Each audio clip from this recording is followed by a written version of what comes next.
तेलंगाना प्रदेश Congress committee के सदर महेश कुमार गौड़ ने आज लाल दरवाजा बोनाल में शिरकत की। मंदिर कमेटी की जानिब से पीसीसी चीफ का इस्तकबाल किया गया, शालपोशी की गई। इसी दौरान इन्होंने रियासत की आवाम को बोनाल त्यौहार की मुबारकबाद दी। इन्होंने कहा कि वजीर आला रेवंत रेड्डी की क़ियादत में रियासत में तरक्की हो रही है और तमाम शोबों में तेलंगाना तरक्की की समत आगे बढ़ रहा है। ज़राई शोबा और सनती शोबे के साथ साथ दीगर शोबों में भी तरक्की हो रही है। తెలంగాణ రాష్ట్ర ప్రజలందరికీ కూడా శుభాకాంక్షలు। బోనాల పండగ తెలంగాణ రాష్ట్రానికి ఒక ప్రతీక।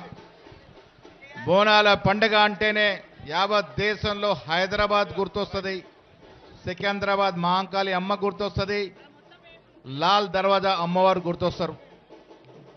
ఇవాళ తెలంగాణ రాష్ట్రంలో కాంగ్రెస్ ప్రభుత్వ హయాంలో రేవంత్ రెడ్డి గారి నాయకత్వంలో బోనాల పండగ అన్ని అంగులతో అన్ని సౌకర్యాలతో జరుగుతున్న సందర్భం।